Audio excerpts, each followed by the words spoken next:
0 बजे आर्कटिक में geologist Julia और ऑस्कर जेरे आब धमाके लगाकर कुछ तजुर्बात कर रहे हैं। उसी लम्हे उन्हें एक कॉल मौसूल होती है जिसमें तूफान की वार्निंग दी जाती है, इसलिए उन्हें फौरन निकलना पड़ता है। करीब ही एक रूसी आबदोज नामालूम माखज़ से आने वाली तेज शिद्दत की आवाज़ों का पता लगाती है। उनके लिए हैरत की बात यह है कि समंदर की तह ऊपर अलिफाटेती हुई महसूस होती है।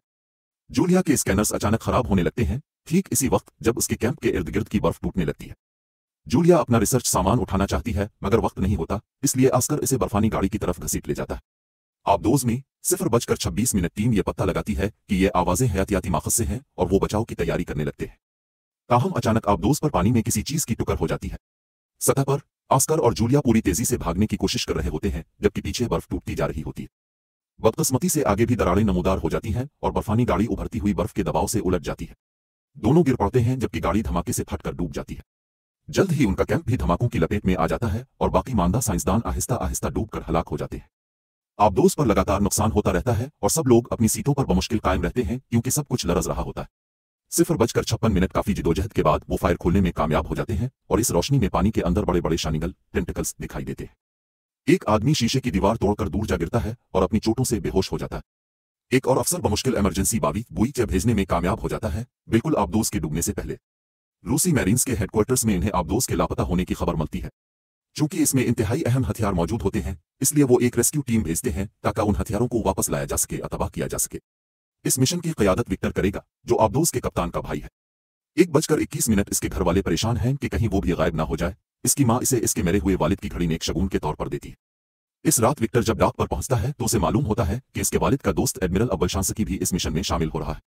फर्स्ट मेट को फिक्र है कि अव्वल शांसकी इस काम के लिए बहुत बूढ़ा और चिड़चिड़ा न साबित हो। जब विक्टर आबदोज में दाखिल होता है तो कई अमले के अरकान शिकायत करते हैं कि उन्हें छुट्टियों से जबरदस्ती बुलाया गया है। इधर जूलिया और ऑस्कर बर्फानी तूफान में भटक रहे हैं और फोन पर सिग्नल ढूंढने की कोशिश कर रहे हैं। जूलिया स्क्रीन में उलझकर तकरीबन एक खाई में गिरने वाली होती है, लेकिन ऑस्कर बर वक्त उसे पकड़ लेता है। 1 बजकर 50 मिनट इसी लम्हे इसके फोन को बिलाखिर एक आयलनू से सिग्नल मिल जाता है और वो वहां कॉल कर लेती है। ताहम बर्फानी तूफान की आवाज इतनी ज्यादा होती है कि के कारकुन उसकी बात समझ नहीं पाते। जल्द ही फोन का सिग्नल खत्म हो जाता है और कॉल मुनक़ते हो जाती है। मायूस ऑस्कर एक फ्लेयर फायर करता है और फिर बेहोश होकर गिर पड़ता है। सुबह के वक्त आबदोज इस मकाम पर पहुंचती है जहां पिछली आबदोज गायब हुई थी और कई तैयारियों के बाद वो आखिरकार डाइव करती है। अमला यह भी देखता है कि अव्वल शांसकी विक्टर को दूसरे आला अफसरान के साथ एक अलग कमरे में ले जाता है और उन्हें एक रिपोर्ट पढ़वाता है, जिसके बाद सबके चेहरे परेशान हो जाते हैं।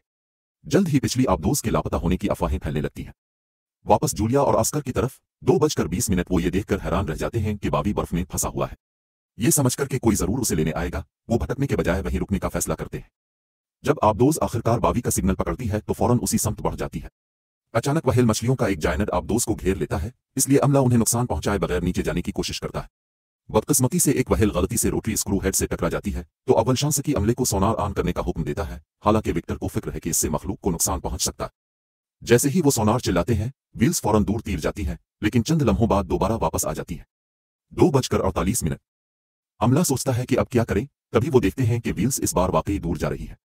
पता चलता है कि इलाके में एक लो फ्रीक्वेंसी शोर है और समंदर की तह अलिफाटे रही है। अंधेरे में एक बहुत बड़ा टेंटिकल हरकत करता है और सिर्फ एक वार में एक वहेल को मार डालता है। आबदोज का अमला परेशान है क्योंकि वो इस आवाज को शनाख्त नहीं कर पा रहे, जबकि रेडार कुछ बहुत बड़ा करीब आता दिखा रहा है। अव्वल शांसकी इसे दुश्मन समझकर फायर खोलने का हुक्म देता है, लेकिन विक्टर बताता है कि वो पक्के नहीं है, इसलिए अमले को हुक्म देता है कि छुपने की जगह तलाश करें। आबदोज बर्फ की दीवार में एक दरार के अंदर चली जाती है और हर बार जब बर्फ इससे टकराती है और टूटती है तो आबदोज हिलने लगती है। 3 बजकर 16 मिनट रेडार में आने वाली आवाज मजीद तेज हो रही है और हेडफोन लगाने वालों के कान दाकिने लगते हैं। जब ये पुरस्कार दुश्मन उनके पीछे आता है तो अमले को मजबूरन आबदोज रुकनी पड़ती है क्योंकि दीवार उनका रास्ता बंद कर देती है। खुशकिस्मती से ताकुब करने वाला पहले ही वहां से जा चुका होता है। जब अमला आबदोज को पहुंचने वाले नुकसान का जायजा लेता है तो अव्वल शांसकी विक्टर को गैर जरूरी खतरा मोल लेने पर डांटता है। उनके पास मरम्मत के लिए सतह पर आने के सिवा कोई चारा नहीं होता। सतह पर जूलिया और ऑस्कर कुछ चट्टानों से लगकर गर्मी लेने की कोशिश कर रहे होते हैं। अचानक वो देखते हैं कि बर्फ फट रही है क्योंकि आबदोज पानी से बाहर निकल रही है। 3 बजकर 44 मिनट अमला फौरन जिंदा बच जाने वालों को देख लेता है और उनसे मिलने के लिए बाहर आता है। ये यकीन करने के बाद कि दोनों मुसल्ला नहीं हैं, वो उनकी कहानी सुनते हैं। विक्टर बावी का मुआयना करता है और फिर अव्वल शांसकी से बात करता है, जो उसे कहता है कि सिर्फ उन शहरियों को खाना दे दो और यहीं छोड़ दो क्योंकि ये जासूस भी हो सकते हैं। लेकिन विक्टर उन पर तरस खाता है और उन्हें अपने साथ शामिल होने की इजाजत देता है। बाद में आबदोज दोबारा पानी में गौता लगाती है ताकि बावी के करीब तलाश शुरू कर सके। तिब्बी मुआयने के बाद जूलिया और ऑस्कर को खाना दिया जाता है। विक्टर उनके साथ मेज पर शामिल होता है और उन्हें एक नक्शा दिखाता है। उनसे कहता है कि अपने कैंप की जगह बताएं और पूछता है कि क्या उन्होंने कुछ अजीब देखा था। 4:14 जब जूलिया इसे धमाका खेज मवाद के बारे में बताती है तो विक्टर नतीजा निकालता है कि यही चीज इसके भाई की आबदोज को डुबो गई थी। अमला बहस करता है कि अब कैसे आगे बढ़ा जाए और अव्वल शांसकी कहता है कि उन्हें वापस जाना चाहिए क्योंकि ये पुरस्कार खतरा मौजूद है और अगर दोबारा हमला हुआ तो वो इमरजेंसी सिग्नल भेजने के काबिल नहीं रहेंगे। ताहम विक्टर अपने भाई को ढूंढने के लिए बेचैन है और अमले को हुक्म देता है कि आबदोज को जूलिया के कैंप की संप ले जाए। अव्वल शांसकी विक्टर से अलहदगी में बात करता है और खबरदार करता है कि यह दूसरी बार है कि इसने गलत फैसला किया है। अगर एक बार और ऐसा हुआ तो सब खत्म हो जाएगा। 4:39 फिर विक्टर अपने फर्स्ट मैट को समझाता है कि उन्हें जल्दी करनी होगी क्योंकि अगर दूसरी आबदोज में कोई जिंदा बचा है तो उनके पास ज्यादा ऑक्सीजन बाकी नहीं होगी। आदेर जूलिया को एक अजीब आवाज सुनाई देती है और ऑस्कर बताता है कि यह सोनार है जो दूसरी आबदोज को ढूंढ रहा है। तलाश कुछ देर तक जारी रहती है यहां तक कि रेडार दोबारा इस पुरस्कार दुश्मन को उनके पीछे आता दिखा देता है। विक्टर अमले को कहता है कि पहले की तरह छुपने की जगह तलाश करो, लेकिन यह खुला इलाका है जहां कोई पनाह नहीं। वो फैसला करते हैं कि आयरलंगों को इमरजेंसी सिग्नल भेजें और जब उन्हें वहां छुपने की इजाजत मिलती है तो वो सुकून का सांस लेते हैं जबकि आबदोज सतह पर आने की तैयारी करती है। 5:07 पर मौजूद कारकुन देखते हैं कि समंदर से देवहैकल टीनटेकल ऊपर उठ रहे हैं और फौरन अलार्म बजा देते हैं। टीनटेकल रंगों पर हमला शुरू कर देते हैं, ढांचों को गिरा देते हैं और जबरदस्त धमाके करवाते हैं। कारकुन घबराकर भागने की कोशिश करते हैं मगर कहीं जाने की जगह नहीं क्योंकि रंगों गिरना शुरू हो जाता है। आबदोज का राब्ता टूट जाता है, इसलिए विक्टर पेरिस्कोप इस्तेमाल करता है। वो खौफजदा होकर देखता है कि टीनटेकल रंगों को तबाह कर रहे हैं और तस्वीर स्क्रीन पर मुंतकिल करता है ताकि अमला भी देख सके कि वो किस चीज का सामना कर रही है। जब रंगू मुकम्मल तौर पर तबाह हो जाता है तो वो पुरस्कार इफरीत दोबारा आबदोज की तरफ बढ़ता है। 5:35 जहाज को अचानक मोड़ना पड़ता है ताकि बच सके और किचन में चीजें आदेर अलिफादेर गिर जाती हैं। अव्वल शांसकी समझता है कि विक्टर का हमला करने के बजाय अमले को भागने का कहना इसकी तीसरी गलती है और ऐलान करता है कि अब वो क़ियादत संभाल रहा है। फौरन 2 टॉर्पीडो फायर किए जाते हैं जो कामयाबी से हदफ को लगते हैं। अव्वल शांसकी कहता है कि यह है असल तरीका, लेकिन जैसे ही एक अफसर ऐलान करता है कि दुश्मन अब भी हरकत कर रहा है, अव्वल शांसकी का चेहरा उतर जाता है। मजीद टॉर्पीडो दागे जाते हैं और एक और धमाका जाहिर करता है कि हदफ दोबारा लगा है, मगर यह अब भी उसे मारने के लिए काफी नहीं। इफरीत उनके पीछे आ रहा है और अव्वल शांसकी सकते में आ जाता है क्योंकि इसे समझ नहीं आ रही कि क्या करे। 6:04 इसलिए विक्टर को दोबारा कमान संभालनी पड़ती है। वो अमले को कहता है कि आबदोज को जितना तेज हो सके आगे बढ़ाओ और वो ज्यादातर हमलों से बचने में कामयाब हो जाते हैं, मगर एक टीनटेकल आबदोज को छू लेता है और कुछ नुकसान पहुंचाता है। पूरा अमला गिरता है और विक्टर का सर टकरा जाता है जिससे वो चकरा जाता है। कुछ कंप्यूटर शॉर्ट सर्किट हो जाते हैं और एक आदमी पर गिरकर इसे कुचल देता है। आबदोज डूबने लगती है और जानवर दोबारा इसे मारने का मौका लेता है। टॉर्पीडो वाले हिस्से में एक धमाका होता है जिससे आग भड़क उठती है। वो वेंटिलेशन काटकर इस हिस्से को सेल कर देते हैं और अंदर फंसे 7 लोग आग बुझाने के लिए एक्सटिंग्विशर इस्तेमाल करते हैं। 6:34 टीनटिकल्स के एक और हमले से आबदोज तेजी से नीचे गिरने लगती है और रेडार दिखाता है कि इफरीत ने उन्हें चारों तरफ से घेर लिया है।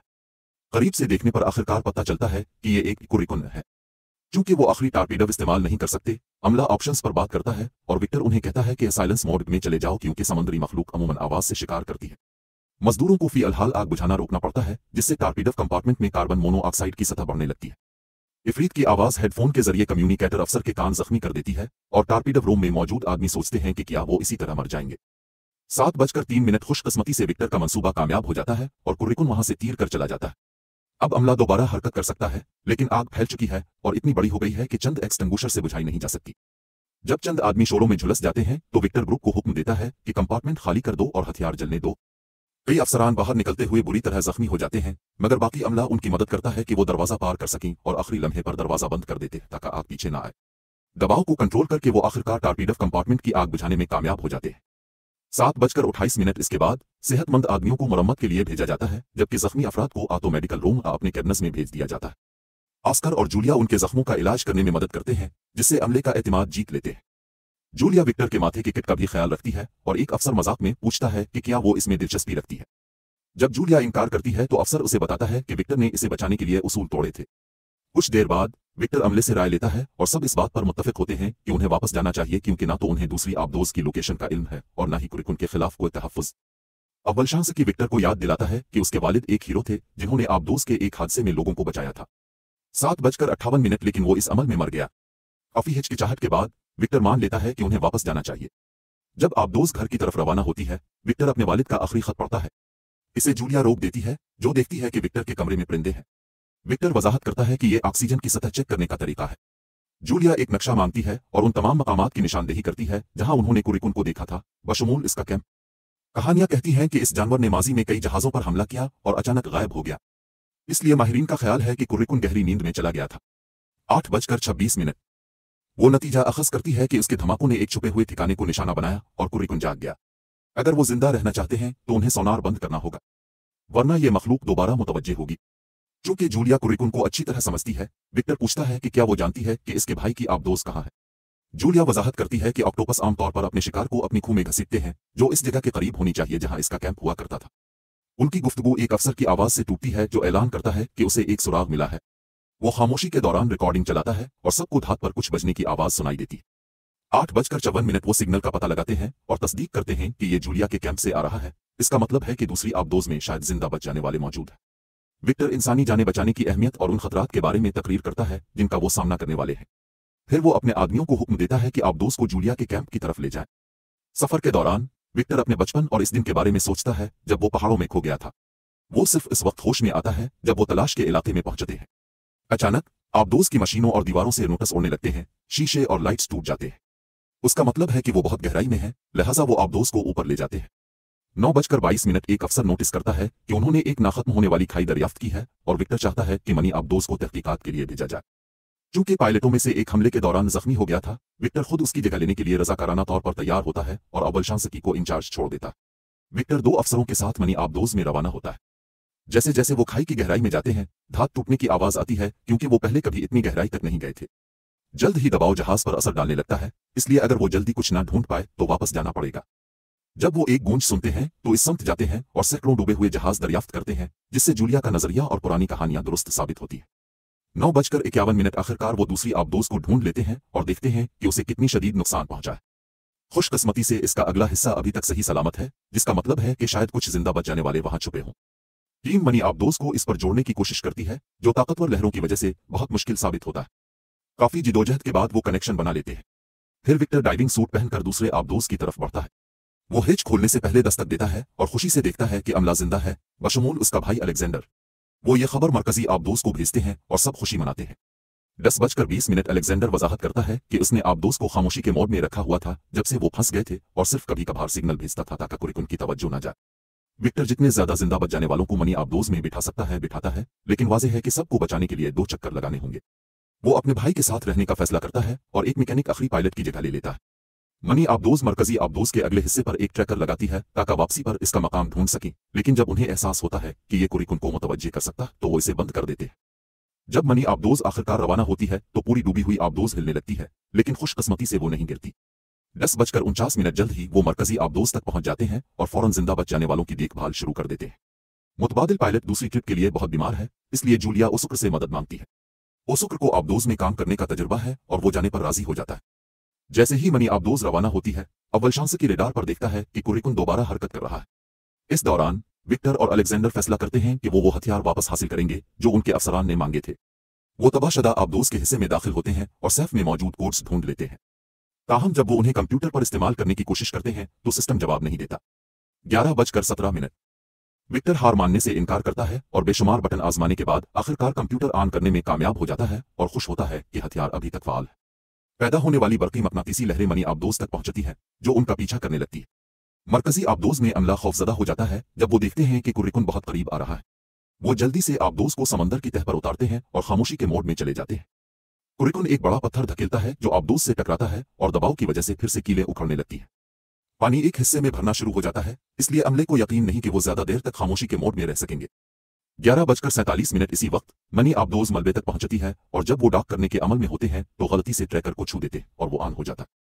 कुरिकुन मरकजी आबदोज पर हमला करने ही वाला होता है, लेकिन इसी लम्हे वो ट्रैकर को महसूस करता है और अपने ठिकाने की तरफ तैरने लगता है।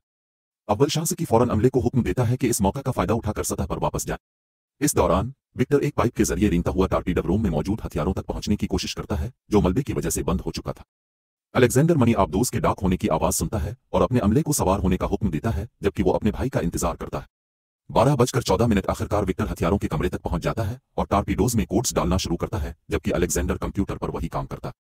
हथियारों को लोड होने में वक्त लगेगा, जिससे कुरिकुन को उन्हें ढूंढने का मौका मिल जाता है। अमला टकराव के लिए तैयार हो जाता है, जबकि टेंटिकल्स आबदोज को घेरने लगते हैं। दोनों भाई रेडियो पर बात करते हैं और अपने पुराने झगड़ों पर एक दूसरे से मुआफी मांगते हैं। कुरिकुन आबदोज का आधा हिस्सा फाड़ने में कामयाब हो जाता है, लेकिन खुशकिस्मती से वो खाली पिछला हिस्सा होता है। जब वो दोबारा हमला करने ही वाला होता है तो दोनों भाई अपने इक़दामात को हम आहंग करते हैं और बैक वक्त बटन दबाते हैं ताकि हथियार आखिरकार फाल हो जाए।